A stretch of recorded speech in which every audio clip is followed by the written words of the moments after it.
Hello friends, कैसे हैं आप सब। So welcome back in forever के लास्ट पार्ट में आप लोगों ने सुना कि श्री शीतल से कहती है कि ये 2-3 दिन आखिर कैसे कटेंगे, पता नहीं पता नहीं तुमसे बात हो पाएगी या नहीं। श्री के चेहरे पर उदासी थी।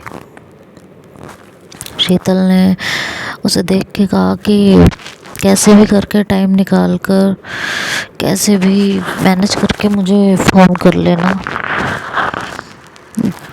जिस भी वक्त तुम्हें टाइम मिले किसी भी तरह बस फ़ोन कर लेना। दिन के वक्त ऑफिस में और शाम को मायू के घर भी मैसेज दे सकती हो कि तुम पहुंच गई। मायू मुझे बता देगी। जब तुम चेन्नई पहुंचो, स्टेशन के बाहर पीसीओ ज़रूर होगा, स्टेशन पर भी होते हैं, तो मुझे वहीं से कॉल कर देना या मायू को कर लेना। श्री कुछ सोच में गुम थी तो शीतल ने उसे कंधे से पकड़कर हिलाया और बोली,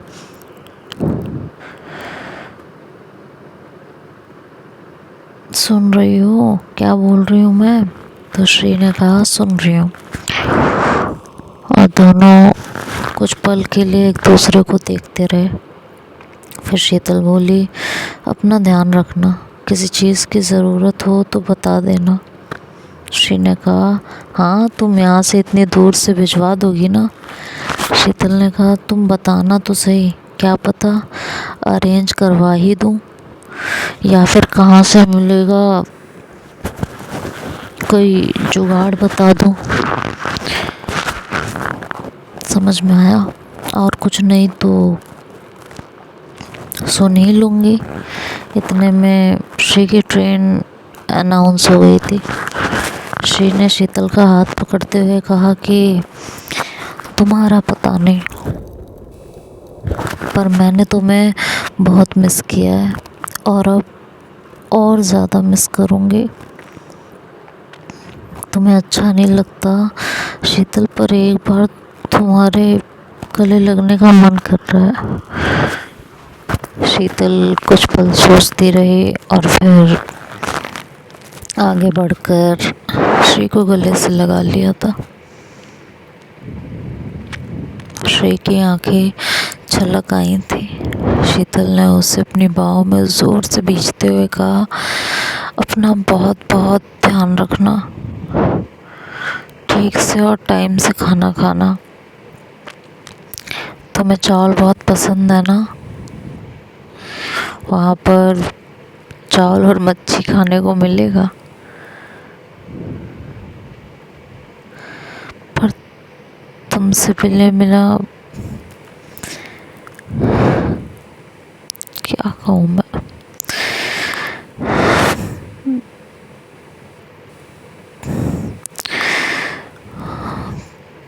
तो दोनों ही परेशान थे। जब उसने कहा कि वहाँ चावल और मच्छी खाने को मिलेगा, तो शीतल की ये बात सुन के श्री ने उसकी पीठ पर हल्की सी चपत लगाई। शीतल फिर बोली, खाने के लिए यहाँ से कुछ ले जा रही हो ना, चिप्स पापड़ वगैरह कुछ? श्री ने कहा, हाँ, नानी ने रखवाए हैं। श्री की ट्रेन आ गई थी तो विदा लेने का वक्त आ गया था। शीतल से अलग होते हुए श्री ने उसके गाल चूम लिए थे। शीतल को संकोच तो हुआ, पर श्री के दिल की हालत समझ रही थी, तो चेहरे पे गुस्सा, नाराज़गी उसने कुछ नहीं आने दी थी। ट्रेन के पास पहुंचने तक शीतल ने श्री का हाथ थामा हुआ था। श्री ट्रेन पर चढ़ी तब भी उसका हाथ श्री के हाथ में था।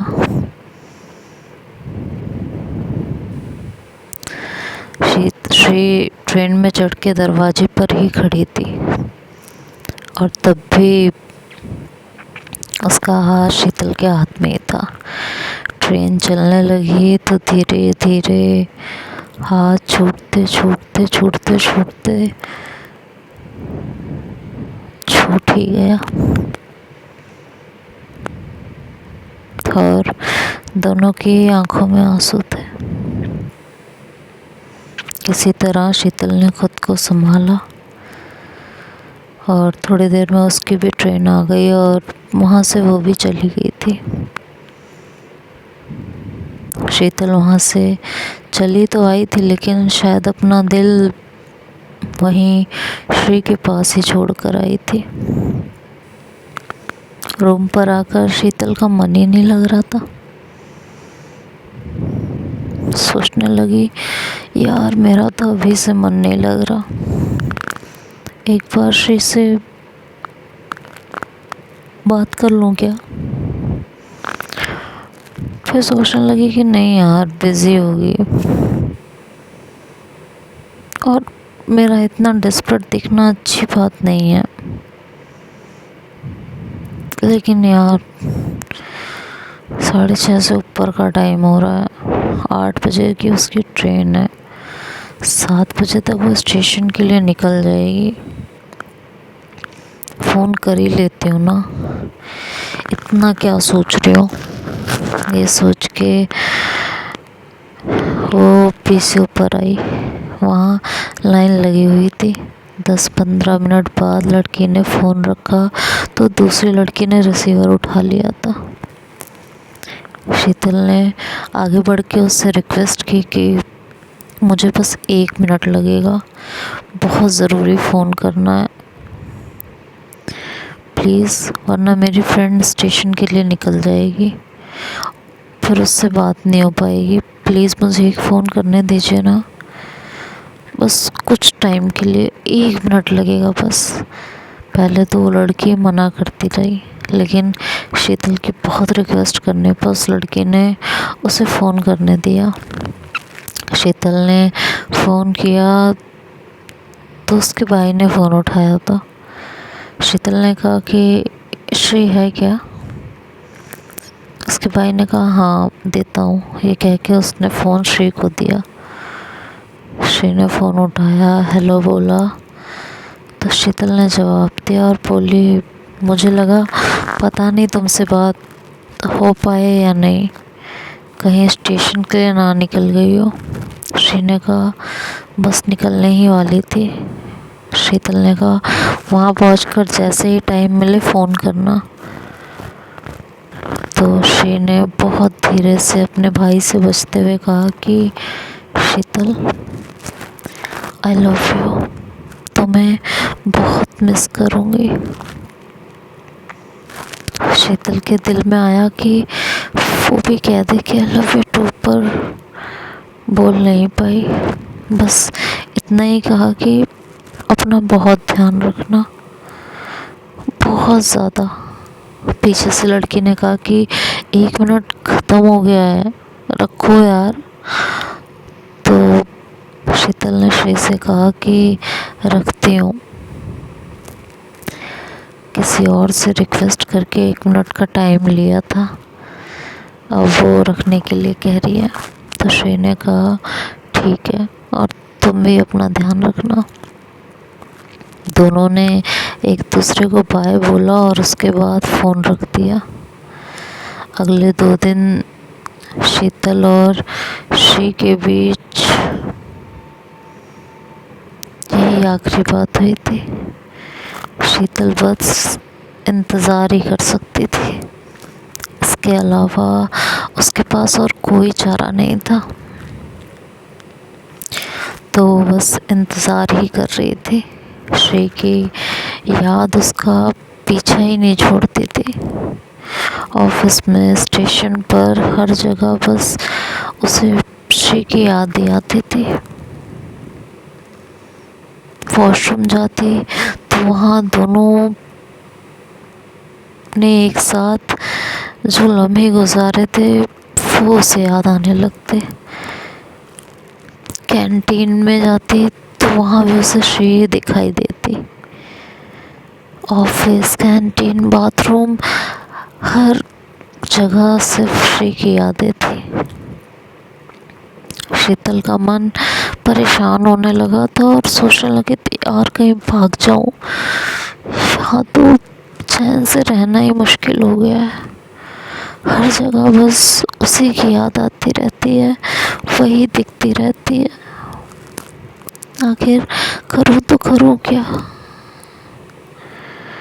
कहीं चैन ही नहीं मिलता। किसी तरह उसने खुद को संभाला था और ऐसे ही वक्त बीतने लगा था। तीसरे दिन लंच हुआ तो मायू से ज़बरदस्ती कैंटीन लेकर गई। शीतल ने कहा यार नहीं, मेरा मन नहीं कर रहा खाने का, लेकिन मायू ने कहा चुपचाप चलो, इतने दिन हो गए हैं तुम्हारी डेली यही हरकतें देख रही हूँ। शीतल ने कहा कि मैं टिफ़िन नहीं लाई हूँ। मायू ने कहा ठीक है, नहीं लाई हो कोई बात नहीं, मेरे टिफ़िन से खा लेना, पर चलो। मायू इस बार बिल्कुल नहीं मानी थी, तो शीतल मन मार कर मायू के साथ चली गई थी और जाकर वहाँ बैठ गई थी। उसने खाना नहीं खाया, किसी तरह मायू के कहने पर बस एक दो बाइट ली थी। ऐसा नहीं था कि उसे भूख नहीं थी, पर अब उसका लंच करने का मन ही नहीं करता था। शीतल ने मायू से कहा आज तुम्हारे ज़िद करने पे मैं आ गई हूँ, पर कल से ये सब मत करना यार। मेरा मन ठीक होगा और भूख लगेगी तो खा लिया करूँगी। मायू ने कहा अच्छा ठीक है, नहीं खाऊंगी, लेकिन आज तो खा लो। शीतल ने एक दो बाइट और ली और फिर उठ गई और अब उसने टिफ़िन मंगवाना ही बंद कर दिया था। इसी तरह वो दिन गुज़रा और चौथे दिन जब लंच हुआ तो मायू ने पूछा आज भी लंच करने का मन नहीं है। शीतल ने कहा नहीं, और अब तो जिद मत करना। ये सुनकर मायू वहाँ से चुपचाप चली गई थी। उसने शीतल से ज़्यादा कुछ नहीं कहा। इसी तरह वक्त गुजर गया था। शाम को शीतल अपने हॉस्टल आकर अपने बिस्तर पर लेटी थी। तभी उसे याद आया कि आज शायद श्री का फ़ोन आए। मैं दिन भर भी ऑफिस में इंतज़ार कर रही थी फ़ोन का, शायद यहाँ पे आ जाए, वहाँ नहीं आया तो। और 9:45 पर वो फ़ोन के नज़दीक इर्द गिर्द ऐसे ही चक्कर काट रही थी। 5 मिनट बाद फ़ोन बजा तो शीतल ने फ़ोन उठाया, हेलो कहा तो दूसरी तरफ मायू थी। मायू ने कहा शीतल। शीतल ने कहा हाँ, मैं मायू बोल रही हूँ। हाँ पहचान गई हूँ, बोल। श्री का फ़ोन आया था, तुझसे बात हुई? हाँ हुई, तभी बता रही हूँ ना। तो क्या कहा? मायू उसे थोड़ा छेड़ने लगी तो शीतल ने कहा पता ना क्या कहा उसने। मायू ने कहा कि ऐसे कैसे बता दूँ, मुझे क्या मिलेगा बताने के लिए। तो कहती है यार परेशान मत कर, क्या कहा उसने बता। तो मायू से अब छेड़ रही थी। तो देखते हैं आगे क्या होता है, तो नेक्स्ट पार्ट में सुनेंगे। तब तक के लिए बाय बाय, टेक केयर।